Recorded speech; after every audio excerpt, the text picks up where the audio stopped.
Everyone. Welcome back to another episode of Dojo Live. I am Tulio Sirigusa, broadcasting from Southern California, and today I'm joined by my guest, who is Aimei Wei. She is the VP of Engineering and founder at Stellar Cyber. Hi, Amy. Welcome to Dojo Live. Hi, Tulio. Thank you for having me here. It's a It's great my pleasure to be here. It's my pleasure to have you with us. Today, we're talking about cyber security. It's a big topic. Recently, we've seen even companies like Morgan Stanley with a major data breach. I mean, these are companies that spend millions, if not billions of dollars trying to protect their data, trying to protect consumer information. And yet, this keeps happening.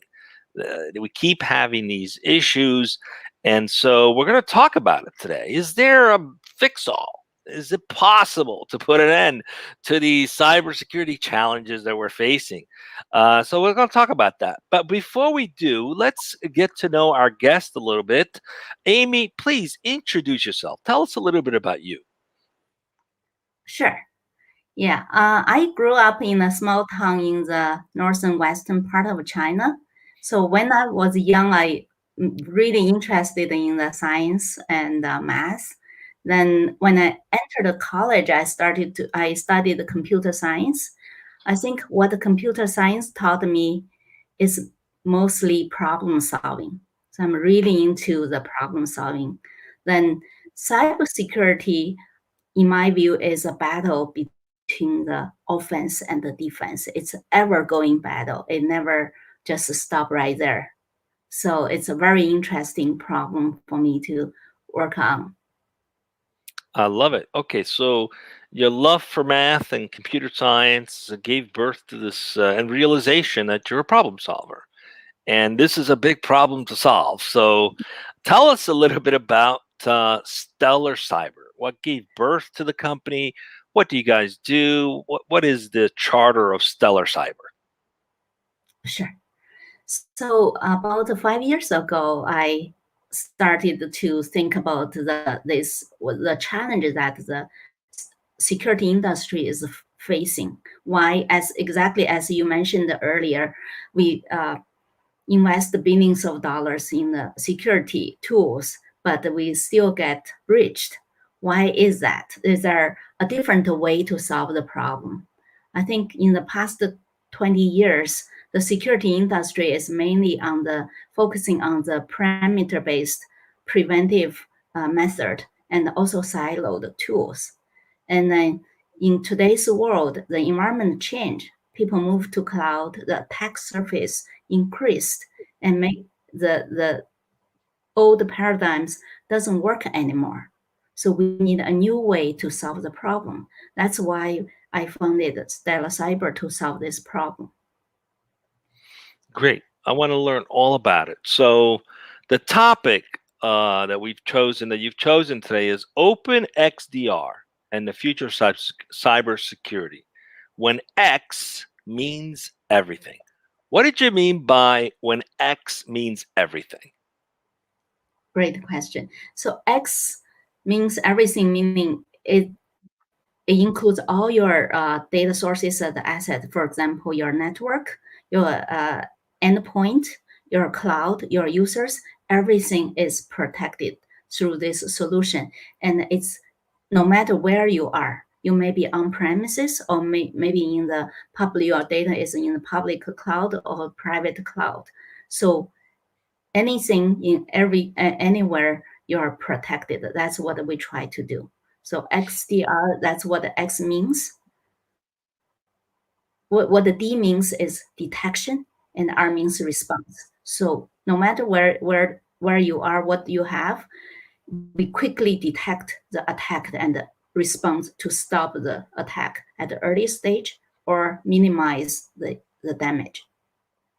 Okay, so Amy, I want us to just kind of unravel this a little bit, right? There's a lot of people in tech, and that the assumption is that we all know about cybersecurity, but not everybody is really fully aware of how it works, how it comes together. So, for the benefit of those who might be listening, who maybe need a refresher on how this is coming to, what does the ecosystem look like today?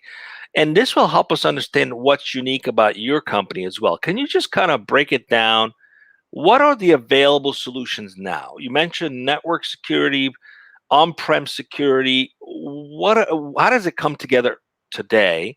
And then let's talk about what is uniquely different about what you guys are doing. But if you could just give us a little overview on, for the Yeah, benefits of the layman's about cybersecurity, how does it kind of come together? What does the ecosystem look like today? sure.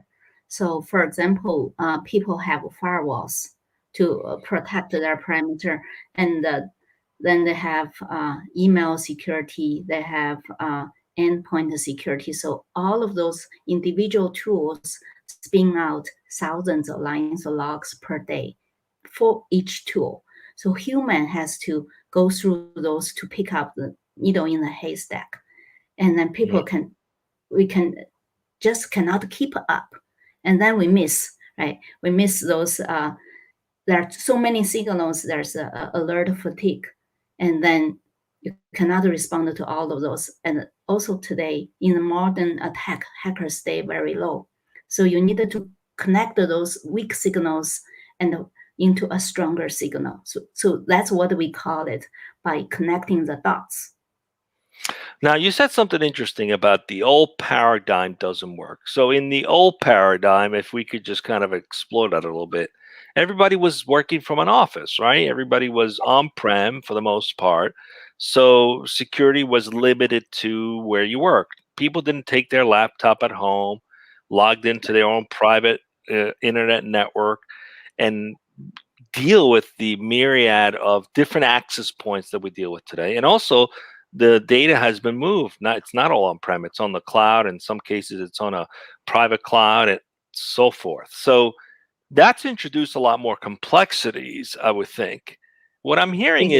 is each one of those pieces has to be individually secured today. That's the way it's solved today, by individually securing every one of those assets. Is that how it's done today, predominantly? Exactly. And it's a siloed. So you cannot, sometimes by through one signal, you cannot tell if anything serious is going on. But if you connect them together, then it's very clear something serious is going on. Okay, so if you're a company with thousands of employees who either work at an office or remotely or what have you might have some mobile device management solution, right? That's embedded in the devices where you can control a myriads of things, from what software people are running as well as what security platform they're leveraging.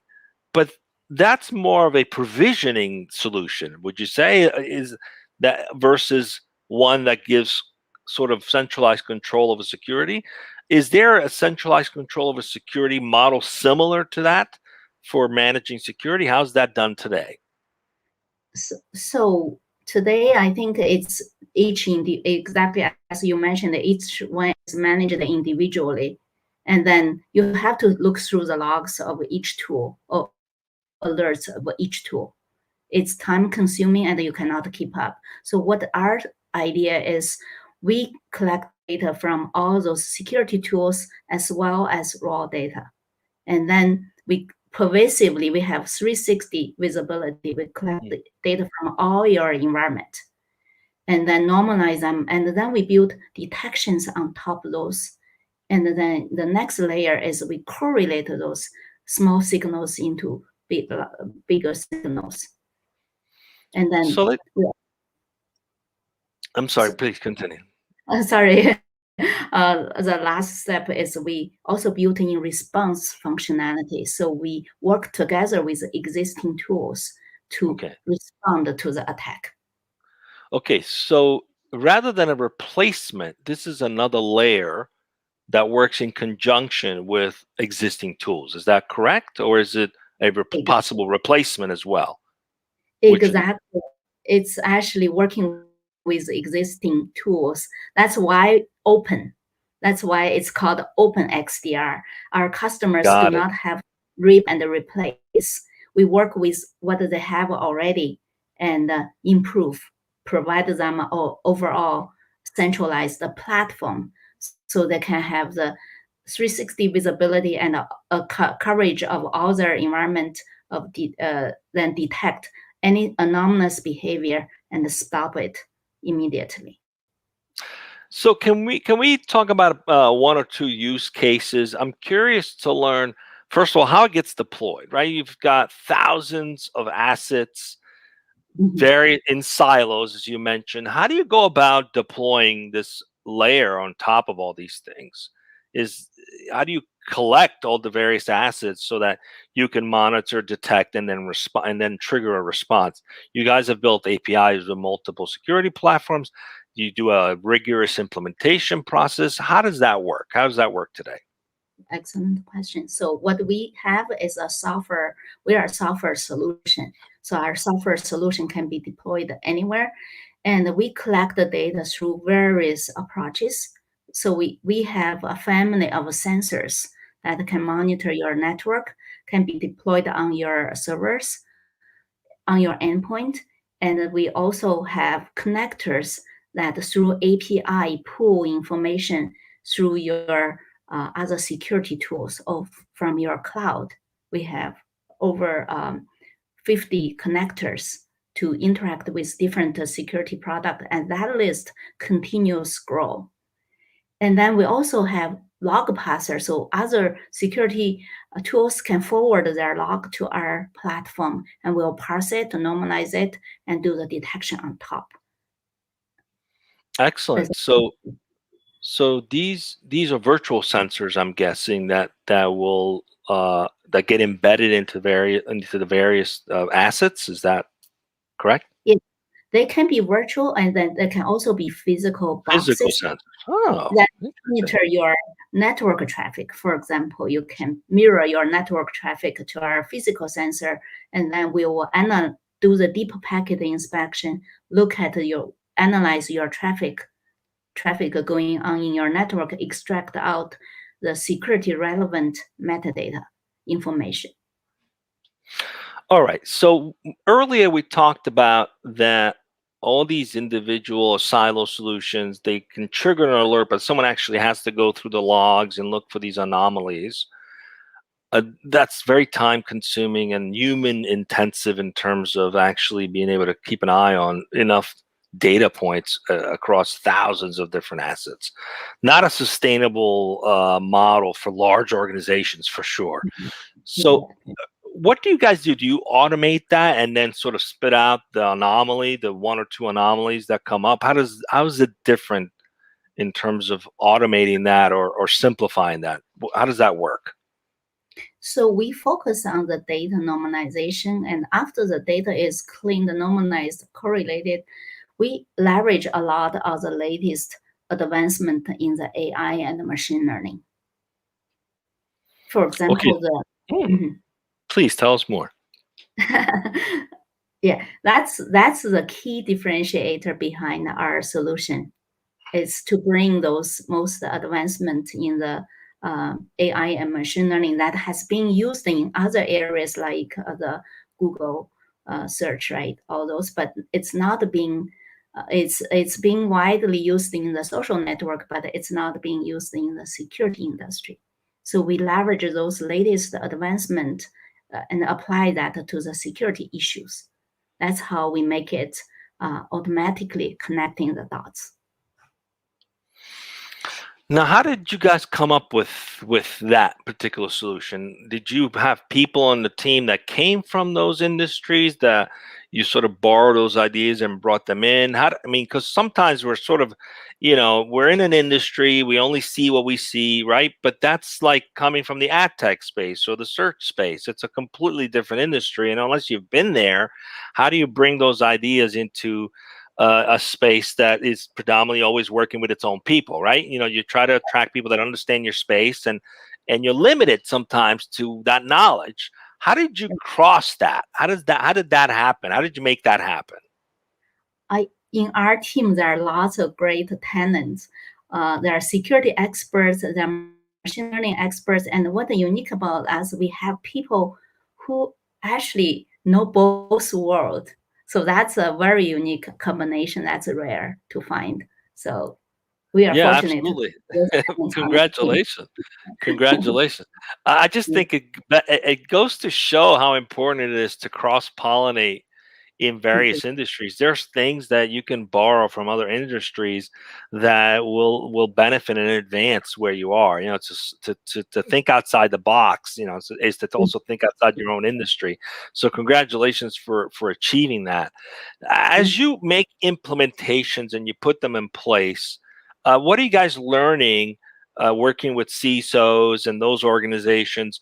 What are you guys learning along the way that's been more like, oh my gosh, really? You know, like any shocking things in terms of what you're discovering, gaps, holes, what have you? What are some of the stories? We'd love to hear some of those stories that you're coming across as you're making implementations with clients.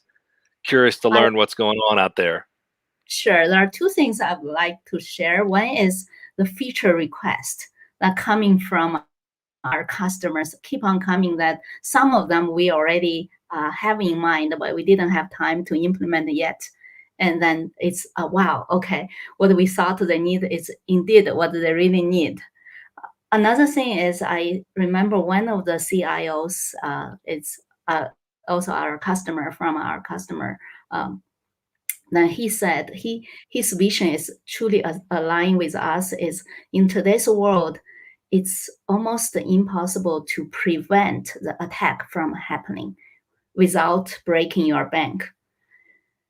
But on the other hand, this is a paradigm shift. We should not focus on the prevention. We should focus on the detection and the quick response so that we can stop the attack in the earlier stage before it cause damage or minimize the damage. For example, if there's a ransomware attack, on the first server it happened, you detect it and you stop it right away, then you probably have small amount of data being encrypted.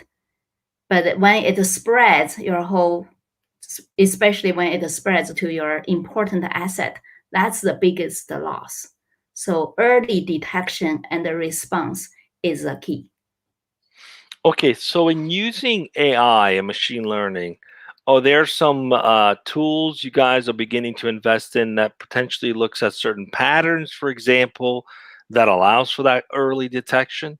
I mean, is there a way to actually detect when someone's about to steal all your data? How do you guys, um, is there advancements being made around that? Yes, it's mainly the anomalous behavior.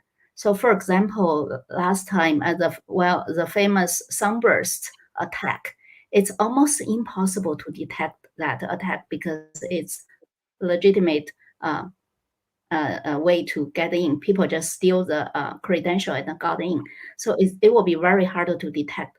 But after they get in, they start to do things, and that will trigger some anomalous signals. For example, they created some record in your Active Directory that's not supposed to be there, or they started to do the RDP scanning in your network.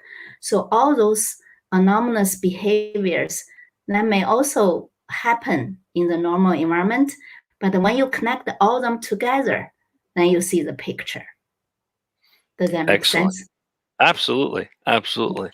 Well, it sounds as though you've sort of cracked the code, if no pun intended, on how to be more effective in getting detection and responses in place across an entire enterprise, whether you're on-prem or distributed or cloud-based or what have you.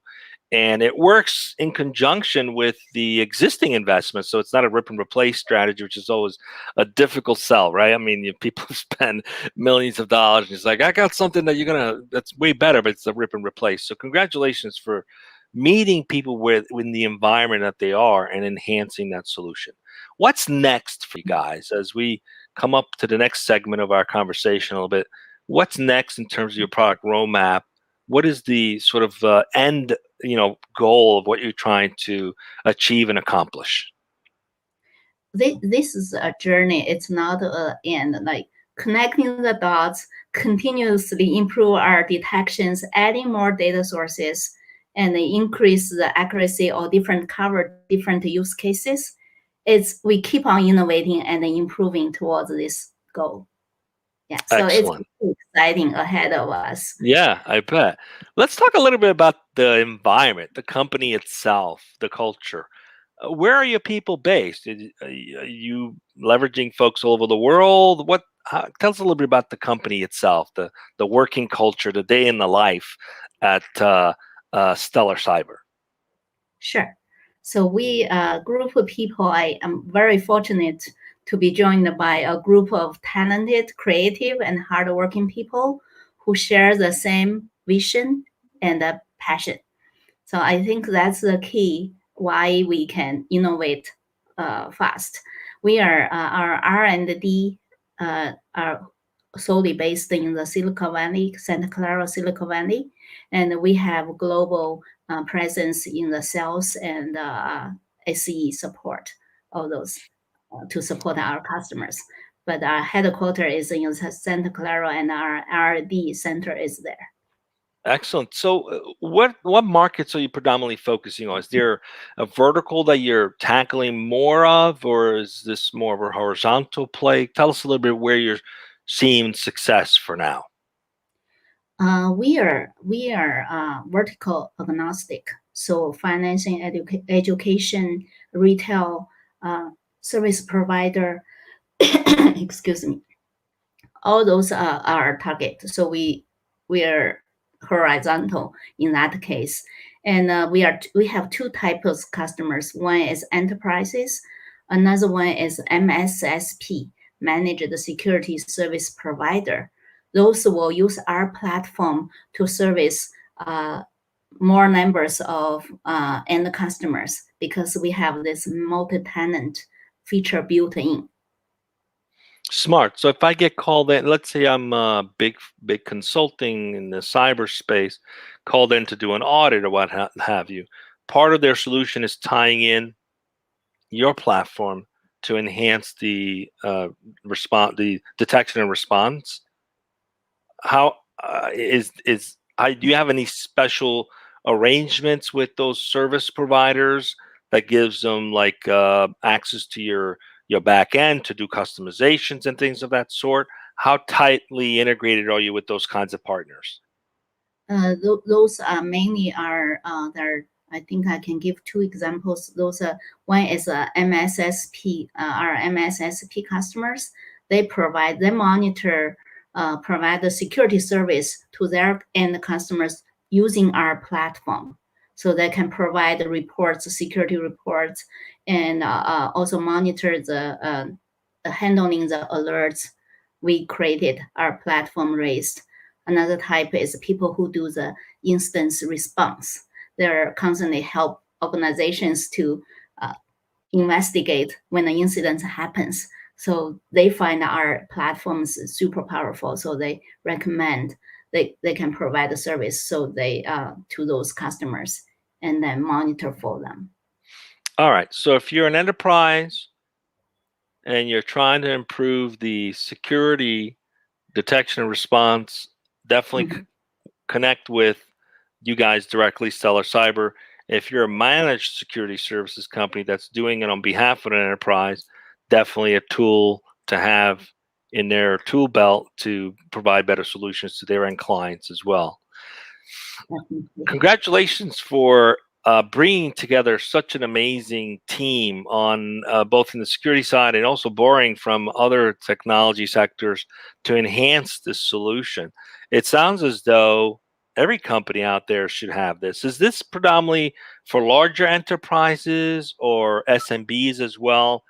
I know you're a horizontal platform, but is there a specific size company that sort of is the starting point, or it doesn't matter? As starting point, our main focus now is small and medium size companies, but we definitely see larger enterprise as we have traction over there. So size doesn't matter. It's small or big, we can service you.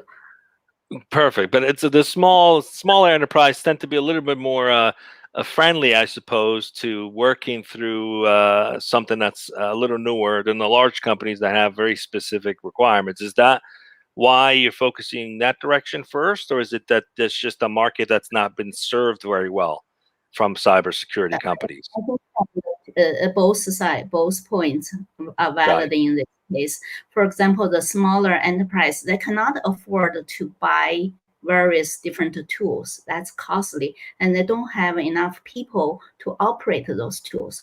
So our platform is like all-in-one, the only one they need. And then we already automate a lot of things. So that's a huge saving for the smaller guys. Great.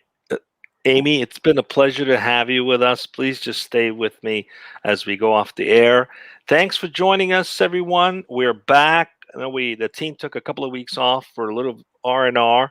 We'll see you again on Monday at 12 p.m. Pacific. We'll do a recap show on some of the rebroadcasts we had in the past 2 weeks, and of course this show here as well. We do that in 10 minutes, so don't miss it on Monday at 12 p.m. We will also announce all the upcoming shows for the following week at 12 p.m. Pacific on Monday. Until then, stay safe, be well, and see you soon.